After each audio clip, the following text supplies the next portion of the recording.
Buenos días para todos y todas. Soy Laura Merchán de la Oficina de Imagen Corporativa y Comunicaciones y les doy la bienvenida al encuentro magistral número 19 de este ciclo de conferencias magistrales 2025. Un espacio con expertos en la gestión del agua potable y el saneamiento básico. Hoy nos acompaña Geraldina Costa y Alba Quintero, quienes nos hablarán sobre la guía de supervivencia disciplinaria, oportunidades de defensa y derecho del investigado en el proceso disciplinario. Estos espacios de intercambio de conocimiento se dan en el marco de la política de gestión del conocimiento e innovación, tal y como se observa en este momento en la pantalla. A continuación, el ingeniero José Manuel de la Torre, de la Dirección de Ingeniería Especializada, es quien realizará la apertura de la conferencia de hoy con un saludo de bienvenida. Adelante, ingeniero, bienvenido. Muchas gracias. Buenos días para todos y todas. Desde la Gerencia de Tecnología y la Dirección de Ingeniería Especializada de la empresa de Acueducto y Alcantarillado de Bogotá, es un verdadero honor darles la más cordial bienvenida a esta conferencia magistral, que forma parte de nuestro ciclo de conferencias del año 2025 y que representa un hito más que este sueño compartido con todos desde hace 5 años, con más de 30.000 asistentes, 340 horas de conocimiento acumulado y transferido a través de 187 conferencias, que nos permite construir sobre lo construido para el beneficio de nuestra querida empresa y de la ciudad de Bogotá. Hoy nos reunimos para reflexionar sobre un tema vital y profundamente transversal al ejercicio institucional: guía de supervivencia disciplinaria, oportunidades de defensa y derechos del investigado en el proceso disciplinario. Un espacio que no solo reafirma nuestro compromiso con la gestión del conocimiento, sino que también fortalece la cultura de legalidad, la protección de los derechos y el respeto por las garantías procesales dentro de nuestra organización.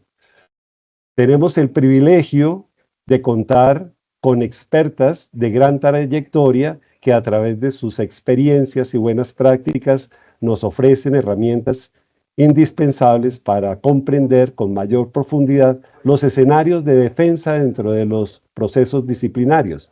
Su generosidad al compartir este conocimiento, que será sin duda una fuente de aprendizaje y mejora continua para todos quienes conformamos esta gran comunidad. Agradecemos de manera especial a las doctoras Geraldina Costa y Alba Quintero de la Oficina de Control Disciplinario Interno, quienes generosamente compartirán con nosotros experiencias, aprendizajes, buenas prácticas, además por su valioso apoyo en la preparación de esta conferencia. Gracias por seguir apostando en el poder de aprender juntos.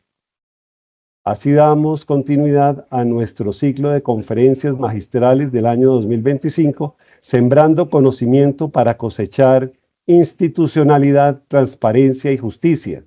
A continuación cedo la palabra a Laura Merchán de la Oficina de Imagen Corporativa y Comunicaciones, quien tendrá el gusto de presentar a nuestras invitadas del día de hoy. Muchas gracias.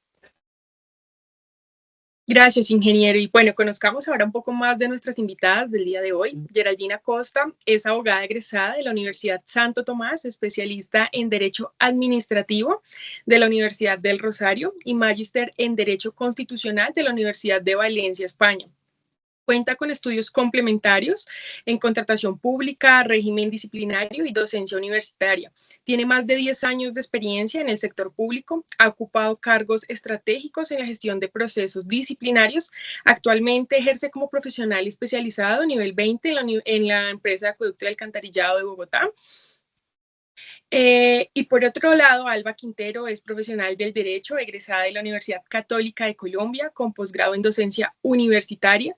Posee experiencia en la gestión y resolución de procesos disciplinarios aplicables tanto a funcionarios como a abogados, desarrollada en entidades como la Sala Jurisdiccional Disciplinaria del Consejo Seccional de la Judicatura de Bogotá, Las oficinas actualmente están en las oficinas de control interno disciplinario de la empresa de acueducto y alcantarillado de Bogotá. La superintendencia también ha trabajado en la Superintendencia de Servicios Públicos Disciplinarios y establecimientos de reclusión como el IMPEC. Ha intervenido en casos complejos relacionados con régimen disciplinario, contratación estatal, derecho civil y penal.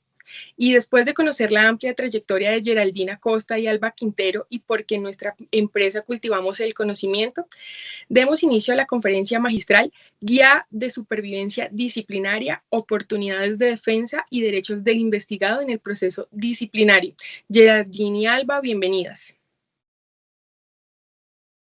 Bueno, muy buenos días para todos y para ti. Pues primero es un gusto para nosotras estar hoy con ustedes aquí hablando de un tema que aunque también puede parecer complejo, inclusive muchas veces intimidante, nos involucra a todos como servidores públicos. Esta charla la hemos denominado Guía de Supervivencia Disciplinaria y lo que buscamos es brindar herramientas claras y prácticas para enfrentar con conocimiento cualquier proceso disciplinario en los que se pueden ver envueltos los servidores públicos.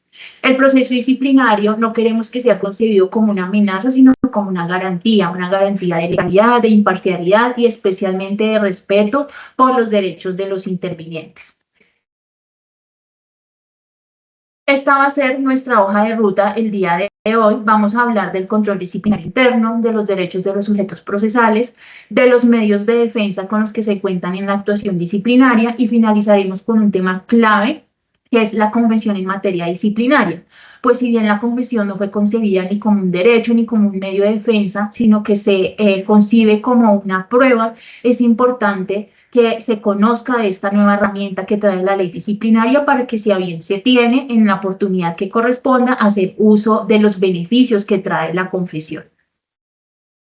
Para comenzar, sobre el tema del control disciplinario interno, es importante entender qué es el control disciplinario interno. En esa medida son todas aquellas acciones que permiten y garantizan que los servidores públicos actúen conforme a la ley y a los principios del servicio público. Al interior de la empresa de acueducto y alcantarillado de Bogotá, contamos con la Oficina de Control Disciplinario Interno como una de las áreas que se encarga de ejercer el control disciplinario.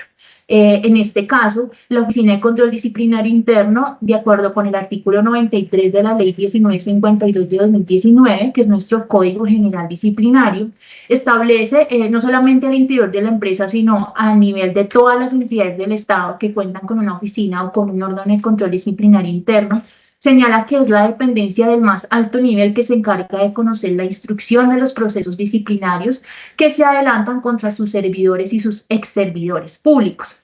En este orden de ideas, la Oficina de Control Disciplinario Interno no sanciona ni defiende a quienes resulten involucrados dentro de una actuación disciplinaria, sino que investiga con objetividad, a través de la práctica de pruebas, la actuación o la conducta que corresponda. En el caso concreto de la Oficina de Control Disciplinario Interno de la empresa de acueducto y alcantarillado de Bogotá, sus funciones se encuentran establecidas en el Acuerdo 095 del 24 de febrero de 2022, que modificó el Acuerdo 011 del 25 de julio del 2013, adoptado por la Junta Directiva de la empresa. Teniendo claro qué hace la Oficina de Control Disciplinario Interno, también es importante saber qué no hace la Oficina de Control Disciplinario Interno, no solamente a nivel de la empresa, sino en todas las demás entidades del Estado que cuentan con una oficina de este nivel. Las oficinas de control disciplinario interno no hacen auditorías internas, por ejemplo, porque esto es una competencia exclusiva de las oficinas de control interno de gestión.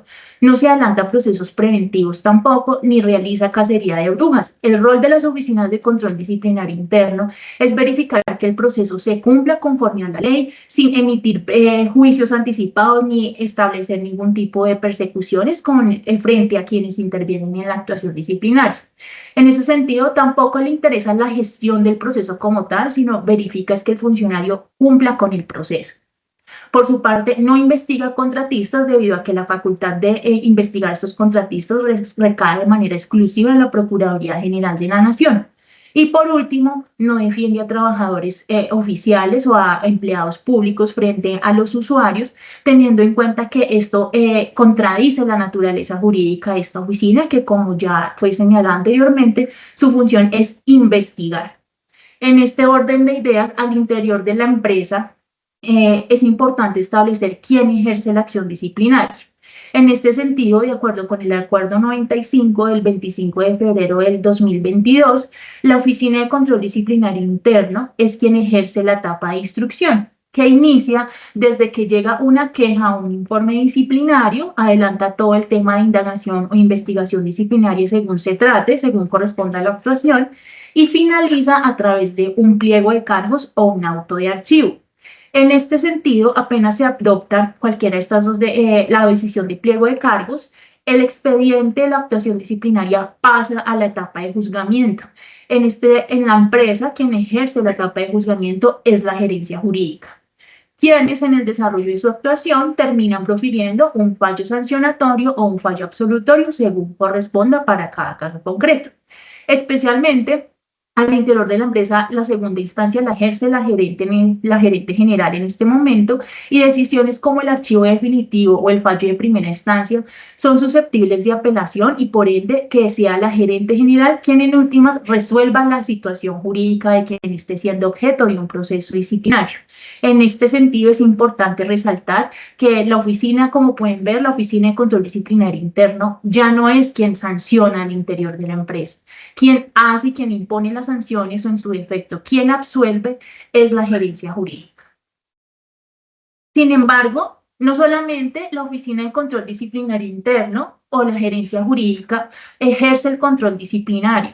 Hay otras entidades que también ejercen ese control. Según el artículo 3º de la Ley 1952 del 2019, el control disciplinario también puede ser ejercido por la Procuraduría General de la Nación y la Personería de Bogotá en el caso de entidades del distrito. Esto porque a la Procuraduría y a la Personería les asiste un poder disciplinario preferente, y esto implica que ellos pueden conocer e incluso arrebatar la competencia que tienen las oficinas de control disciplinario interno, dependiendo de la complejidad del asunto, de la importancia del proceso disciplinario, y continuar ellos ejerciendo la acción disciplinaria. También, de acuerdo con el decreto 323 de 2016, la Dirección Distrital de Asuntos Disciplinarios de la Secretaría Jurídica de Bogotá tiene la facultad de investigar algunos funcionarios del distrito, especialmente funcionarios de alta jerarquía, como la gerente general, por citar algunos ejemplos, la jefe de la Oficina de Control Disciplinario Interno, secretarios generales. Esta facultad en algunas ocasiones puede recaer sobre dicha dirección. Esto demuestra que el control disciplinario es un sistema muy amplio y que está muy articulado y no es exclusivo de una sola oficina. Esto hace parte de un sistema amplio de vigilancia del comportamiento del servidor público. Además, es importante recordar, o que ustedes conozcan como un dato curioso, y es que según cifras de la Procuraduría General de la Nación, en el año 2024 se profirieron más de 49.000 decisiones disciplinarias en Colombia. Esto demuestra la magnitud del proceso y del control disciplinario en el país, y la importancia, por ende, de conocer bien el proceso disciplinario. Esto porque, como podemos ver, no solamente podemos ser sujetos de una investigación disciplinaria por parte de una oficina de control disciplinario interno de la entidad en la que prestemos nuestros servicios, sino también por parte de la Procuraduría, de la Personería e incluso de la Dirección de Asuntos de la Dirección de Asuntos Disciplinarios de la Alcaldía, qué pena. Ahora vamos a pasar a los derechos de los sujetos procesales. Aquí entramos al corazón de la charla, que son los derechos de los investigados. ¿Por qué quisimos traer el tema de los derechos de los sujetos, derechos de los sujetos procesales? Porque cuando muchas veces sucede, una persona es notificada de una investigación, es normal que sienta miedo, incertidumbre o incluso vergüenza. En la práctica, muchos funcionarios no ejercen sus derechos, es por desconocimiento. Por eso, esta guía de supervivencia disciplinaria lo que busca es empoderarlos. Y en ese sentido quisimos traer a colación los derechos que consideramos son los más transversales en el proceso disciplinario. Para comenzar, tenemos el derecho a la presunción de inocencia. Este derecho busca proteger la dignidad del investigado, pues no puede ser tratado como culpable mientras no exista una decisión final que así lo declare. Durante todo el proceso implica que el sujeto procesal debe ser tratado con respeto y con neutralidad. Si hay alguna duda razonable por las prácticas de las pruebas que se haya efectuado, todas dudas se debe resolver en su favor.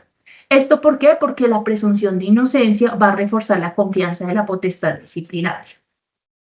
Un segundo derecho es el derecho al debido proceso, que tiene su naturaleza, proviene de la propia Constitución de 1991, está concebido en el artículo 29 y aplica también en los procesos disciplinarios como una forma de proteger la dignidad humana y el respeto en cualquier investigación.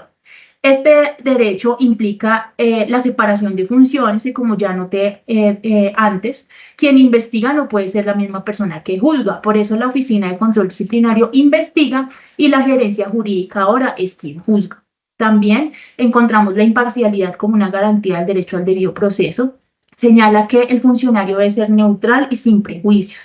La competencia refiere a que solamente se puede investigar y juzgar por quien tenga la autoridad legal para hacerlo, como mencioné también la Oficina de Control Disciplinario Interno y la Gerencia Jurídica, cada uno en sus etapas respectivas. Y finalmente la autonomía, que lo que busca la autonomía es que el funcionario que esté llevando a cabo la actuación disciplinaria deba actuar sin presiones externas.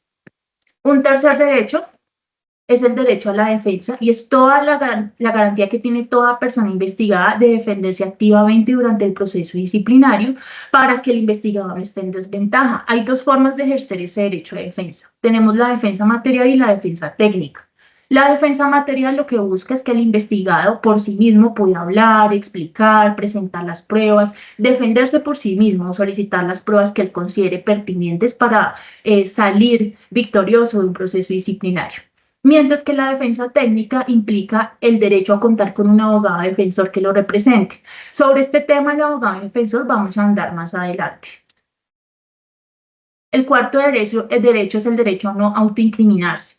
Este derecho consiste en que la persona investigada no está obligada a confesar ni a decir nada que pueda comprometer su responsabilidad o a perjudicarla. De esta manera se protege su dignidad y su libertad personal. Tiene derecho a guardar silencio sin que eso se interprete como una señal de culpabilidad. Y también implica que no está obligado a declarar contra sí mismo, contra su cónyuge, contra sus compañeros permanentes, padres, hijos, suegros, abuelos, hermanos, nietos, tíos, sobrinos, primos, etcétera, entre otros parentescos. El quinto derecho es el derecho a acceder a la actuación y es la posibilidad que se adquiere con la calidad de investigado para conocer el objeto de la investigación, también para conocer las decisiones que se profieren y las pruebas que se han ordenado. Mientras se investiga, la información no es pública porque se busca proteger la confidencialidad de las pruebas sensibles y evitar la filtración indebida. Sin embargo, esta reserva de la actuación se levanta cuando el proceso disciplinario ha llegado a etapa de cargos o a etapa de archivo definitivo, para que si proceden los recursos de ley en el caso del archivo definitivo, pues estos sean presentados en oportunidad. Sin embargo, a pesar de que si bien es cierto, la reserva de la actuación aplica para todas aquellas personas que no son sujetos procesales, lo cierto es que el investigado y su abogado sí pueden acceder a la información necesaria para su defensa. Esto implica que ellos sí pueden conocer el proceso y consultar el expediente las veces que consideren o que les haga falta. Tenemos también el derecho a designar un apoderado. Señala que toda persona investigada tiene derecho a nombrar un abogado que lo represente durante el proceso disciplinario. Sin embargo, esta facultad no es obligatoria. Como ya mencioné anteriormente, el investigado puede por sus propios medios ejercer su defensa material. Aún así, si no tiene un abogado y solicita uno, la Oficina de Control Disciplinario Interno o la Gerencia Jurídica está en la facultad de designar un defensor de oficio, que en este caso son estudiantes de consultorio jurídico de una universidad del país. Asimismo, si el servidor público cuenta con los recursos económicos, puede contratar el abogado defensor de su confianza que estime pertinente. En este sentido, también la ley disciplinaria facultó acudir a través de los defensores públicos a que los representen en el proceso disciplinario. Sin embargo, en la práctica hemos tenido un inconveniente con el tema de los defensores públicos, por cuanto la Defensoría del Pueblo ha negado la designación de un defensor público, aduciendo que el servidor público se presume que recibe un salario. Y en ese orden de ideas, si resume un salario, cuenta con los recursos económicos para contratar a un abogado. Esto teniendo en cuenta que los defensores públicos prestan sus servicios a personas que no cuenten con los recursos económicos para sustentar los gastos que implica contratar a un profesional del derecho. Sin embargo, finalmente, como sujeto procesal, el defensor tiene las mismas facultades del investigado y cuando existen criterios distintos entre el investigado y su defensor, van a prevalecer los del defensor debido al conocimiento técnico que tiene el abogado sobre la materia. Hay otro derecho y es el derecho a solicitar, aportar, controvertir e intervenir en las prácticas de las pruebas. Esto se refiere a una facultad de pedir que se practiquen las pruebas que lo favorezcan siempre que sean pertinentes y útiles al proceso. No se trata de pedir cualquier tipo de prueba, sino se trata de pedir las pruebas que se relacionen con el objeto de la investigación disciplinaria.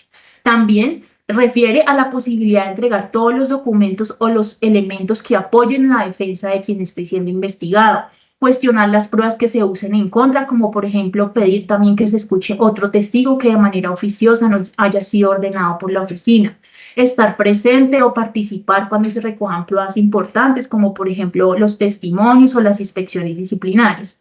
Todo esto, todas estas formas de solicitar, aportar, controvertir, intervenir en la práctica de pruebas, lo que busca es evitar decisiones basadas en pruebas que estén incompletas o que sean erróneas. Hay un octavo derecho que es el derecho a impugnar las decisiones y es pedirle a la autoridad disciplinaria, bien sea que se trate de una oficina de control disciplinario, la procuraduría, la personería, etcétera, que reconsidere su decisión porque tal vez la decisión sea injusta, equivocada, desproporcionada. Existen muchas decisiones sobre las cuales proceden recursos, sin embargo, para efectos de este conversatorio, quisimos traer las más importantes, que son las que ustedes observan en la imagen, como por ejemplo el auto que resuelve pruebas en etapa de investigación, que frente a esa decisión procede recurso de reposición, es decir, es resuelto por la misma Oficina de Control Disciplinario Interno, igual que el auto que resuelve nulidades, el auto de archivo que es susceptible de apelación, en este caso por el quejoso, cuando se trata de un ciudadano. Ese recurso de apelación lo resuelve la gerente general, el auto que resuelve pruebas en etapa de juzgamiento, que también es susceptible del mismo recurso de apelación, el fallo de primera instancia, que ya había mencionado anteriormente, también puede ser apelado y finalmente el que rechaza el recurso de apelación, frente al cual procede el recurso de queja. Estos recursos, la ley ha otorgado un término de 5 días para presentarlos una vez se notifica la decisión, salvo el recurso de apelación contra el fallo de primera instancia, que la ley ha concedido un término de 10 días hábiles para poder impugnarlo. Finalmente, tenemos el derecho a obtener copias de la actuación. Esto permite conocer el proceso y preparar la defensa. Sin embargo, se restringe este derecho cuando existe información reservada, como por ejemplo temas de seguridad nacional, expedientes pensionales, entre otros, debido a los datos sensibles de la información.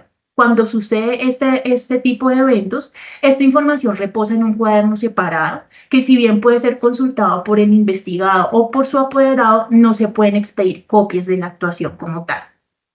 Entre tanto, el derecho a obtener copias de la actuación cuando se trata de documentos que no tienen este carácter de esta información tan específica, se entrega copia simple de las decisiones que se profieran y además, internamente, de acuerdo con la resolución 0271 del 8 de mayo del 2025 del Acueducto de Bogotá, se pueden entregar hasta 20 páginas de manera gratuita del proceso disciplinario. Cuando supera este monto de folios, el costo actual en la empresa es de 123 pesos por página y 4.000 pesos la copia de un CD o de un DVD.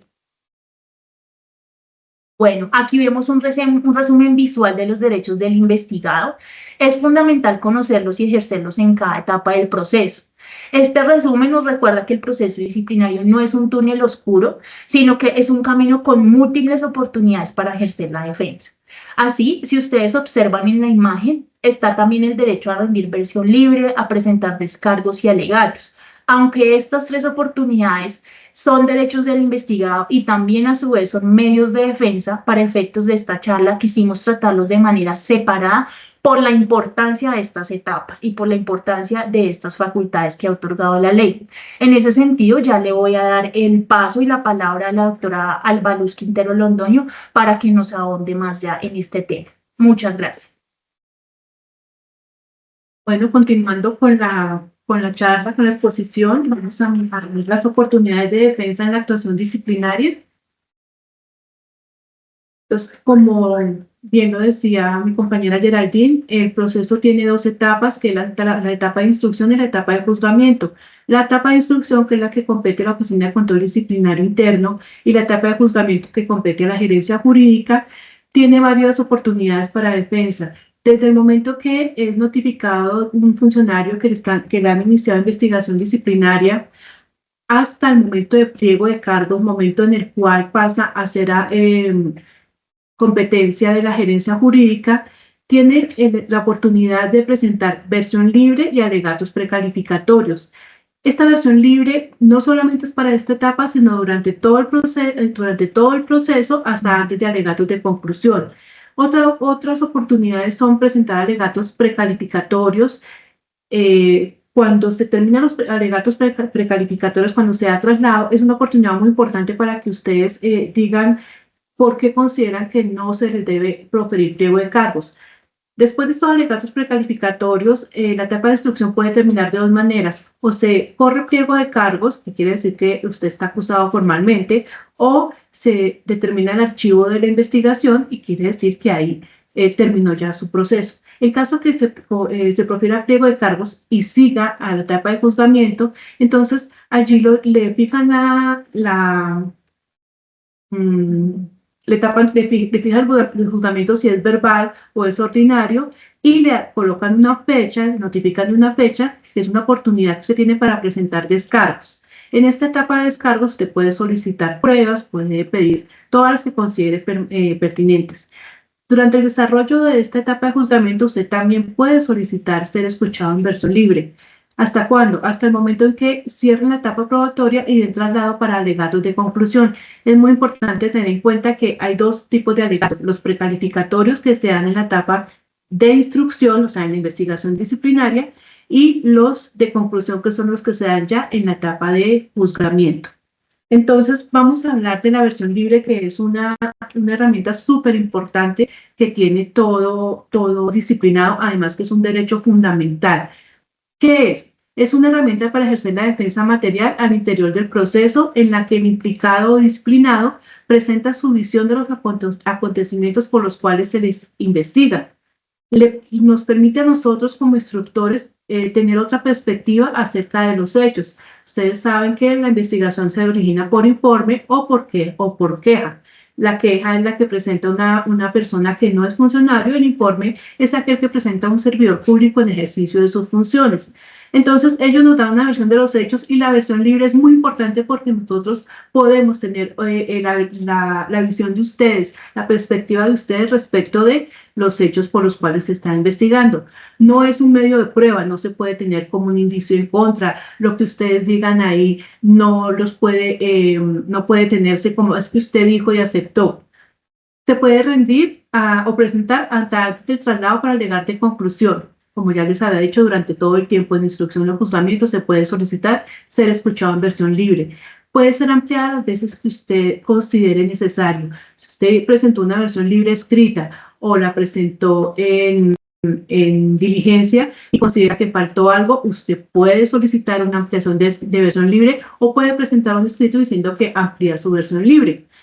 No es recibida bajo la gravedad del juramento. ¿Por qué? Porque es un relato de su forma de visualizar los hechos por los cuales él está investigando. No se requiere la asistencia de un abogado. Sin embargo, cuando usted ejerce el derecho, porque la confesión es un derecho que tienen las personas para obtener una serie de beneficios, cuando usted desea confesar, se le llama versión libre, y en ese momento sí tiene que estar la versión libre. El disciplinado tiene que estar asistido por un abogado. El implicado la rinde ante autoridad disciplinaria bajo la garantía de la no autoincriminación. ¿Qué significa autoincriminación? Usted no está obligado a declarar en contra de usted mismo. Entonces, a usted lo llaman y le dicen, bueno, haga su exposición de los hechos. No le pueden hacer ninguna otra pregunta. Si a usted le hacen otra pregunta, usted en ese momento puede decir, no declaro más y me voy, porque a usted no le pueden interrogar en una versión libre. Ya como les dije, se puede presentar por escrito o en diligencia en el despacho. El implicado también, disciplinado cuando es llamado a versión libre, puede aportar o solicitar las pruebas que considere para que sean valoradas y decretadas por la autoridad. Si usted las tiene, las puede aportar. Si no las tiene, pero sabe que existen, puede pedirle al despacho que por favor las practique y que las ubique. Bueno, seguimos con los alegatos precalificatorios. Estos son una oportunidad muy buena. Es una oportunidad procesal que se le otorga al disciplinado para que, si quiere, porque no es obligatorio presentarlos, exponga según todo lo que hay en el proceso, en la etapa de instrucción, para que exponga los motivos por los cuales considera no debe ser llamado a pliego de cargos, sino que al contrario debe terminar la investigación y archivarla. También se pueden pedir, se pueden resaltar las pruebas que a usted le favorezcan y las que, vuelvo y digo, las que considere que tienen mérito para terminar la investigación. Es muy importante que estos alegatos precalificatorios en el evento que lo vayan a presentar esté basado en las pruebas que están dentro del expediente, porque sobre eso se trata, como una evaluación de las pruebas que están en el expediente. Bueno, otra muy importante son los descargos. Los descargos si recuerdan, cuando se termina la etapa de instrucción, se puede archivar o pliego de cargos. Cuando hay pliego de cargos, significa que sigue el proceso a juzgamiento. Entonces, cuando hay pliego de cargos, ya son llamados en la gerencia jurídica a que los notifican y les dicen presente sus descargos. ¿Qué significa presentar sus descargos? Es responder el cargo por la acusación por lo que le están haciendo. Usted puede decir la versión de sus hechos y puede solicitar pruebas. Es muy importante estos descargos porque ustedes es la oportunidad clave para que soliciten pruebas, las que le favorezcan, ¿no? También es muy importante porque aquí se cuentan con argumentos jurídicos o prácticos que expliquen por qué no se cometió la falta. Estos descargos deben ser claros, deben ser respetuosos y deben ser precisos. Deben decir los descargos, no estoy de acuerdo porque esto, y como prueba de lo que estoy diciendo están estos documentos y además solicito sean practicados o sean tenidos en cuenta tales y tales y tales. No es obligatorio presentarlos, pero mi recomendación es que siempre lo presenten porque es una oportunidad de defensa importantísima, es magnífica y es básicamente donde uno puede girar el sentido de una decisión adoptada. Y tiene que ser, si es en audiencia, tiene que ser, darnos un tiempo límite para presentarlos y para argumentarlos. Finalmente están los alegatos de conclusión, que ya cuando usted presentó descargos, cuando usted practicó toda la etapa probatoria en juzgamiento, le dan traslado para alegatos de conclusión. Recuerde que antes de terminar la etapa de investigación estábamos hablando de alegatos precalificatorios, antes de mirar si se corría o no pliego de cargos. Aquí es lo mismo, se presentan los descargos, se adelanta toda la etapa probatoria y antes de dictar un fallo, se termina y se dice que hay se da traslado para alegatos de conclusión. Es el último momento al finalizar la etapa probatoria para argumentar por qué se debe tomar una decisión absolutoria que le desvirtúe el cargo. ¿Qué hace estos alegatos? Analiza las pruebas, defiende su propia posición, pide una decisión favorable, resalta errores en la investigación o interpretación de pruebas. Expresa los argumentos defensivos, eventualmente algunas posibles nulidades. Pero en estos alegatos es muy importante, no se puede solicitar pruebas porque ya se agotó toda la etapa probatoria a lo largo del proceso. Hay otras oportunidades de defensa y son muy importantes, que es presentar recursos. Hay ciertos autos que admiten recursos, otros no. Por ejemplo, ¿qué admite recurso?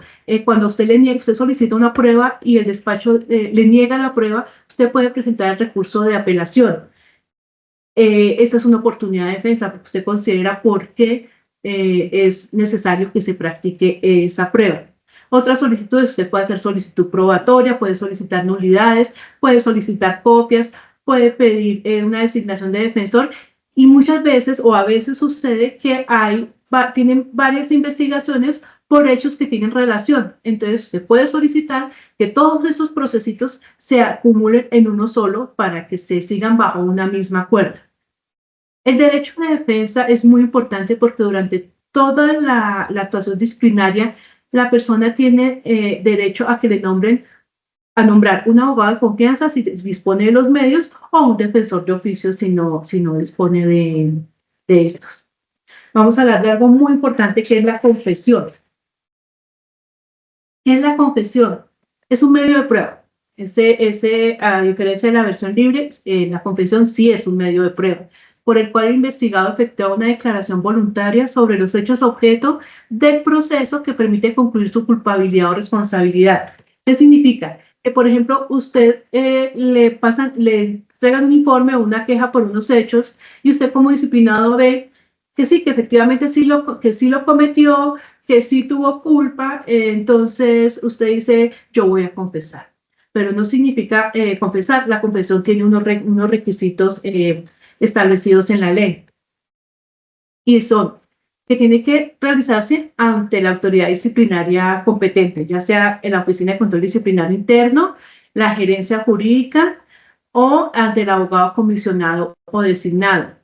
El investigado, o sea, el disciplinado, debe estar informado sobre el derecho a no declarar sobre sí mismo los beneficios y las rebajas y sanciones que puede tener. ¿Qué significa esto? Que usted, a pesar de que dice yo quiero confesar, el día de la diligencia, porque se cita versión libre con abogado, con su abogado de confianza o defensor de oficio, vuelve y se le dice, usted no está obligado a declarar en contra suya, aún así quiere confesar, entonces la persona ya dice sí, o bueno, ya me arrepentí, puede arrepentirse y decir no, ya no quiero confesar. Esta confesión, nosotros como operador disciplinario debemos mirar que sea de forma voluntaria, que sea consciente, libre, espontánea, que sea informada, que se le digan a qué puede verse abocado con la confesión, qué beneficios puede obtener o qué beneficios no, porque muchas veces la sanción da para destitución y la persona confiesa y piensa que como la rebaja es del 50, entonces ya no lo van a destituir. No, las sanciones de destitución no son susceptibles de rebajas ni de ningún beneficio. Lo que se puede rebajar es la inhabilidad ya sea especial o general, y la suspensión y la multa. Bueno, ¿cuándo se puede tener la oportunidad de confesar? Desde el momento en que usted le notifica que está siendo investigado hasta el cierre de traslado de investigación para alegatos precalificatorios. O sea, durante toda la etapa de instrucción o de investigación, hasta antes de que me notifiquen que se cerró la etapa probatoria y que se está dando traslado para alegatos precalificatorios. En la etapa de juzgamiento se puede, desde el acto que fija el juzgamiento, o sea, desde que le dicen el juzgamiento es verbal o es ordinario, y hasta antes de la ejecutoria del auto que concede el traslado para alegar de conclusión, en cualquiera de esas dos etapas. ¿Qué puede confesar? Hechos disciplinariamente relevantes, o sea, los motivos por los que lo están investigando en la etapa de instrucción, y en la etapa de juzgamiento usted realmente ya lo que hace es aceptar los cargos que le han formulado. ¿Qué pasa? Se hace la diligencia, se deja la constancia, y al momento que se termina la diligencia y se hace la constancia, el despacho tiene en etapa de instrucción 10 días para elaborar un acta que hace en las veces de pliego de cargos y se envía el proceso a juzgamiento para que después de que el juzgamiento lo reciba, tengan 45 días para proferir el fallo con esta confesión.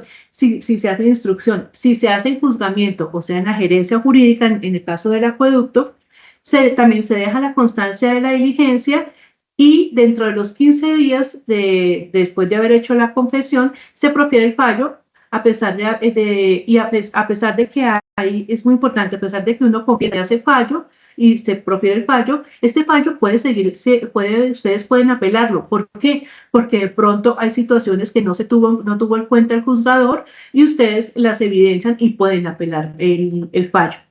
¿Cuáles son los beneficios? Como les comentaba, en la etapa de instrucción, las sanciones de inhabilidad, suspensión o multa se pueden disminuir hasta la mitad. No es que sea taxativo que tiene que ser la mitad, hasta la mitad. en instrucción.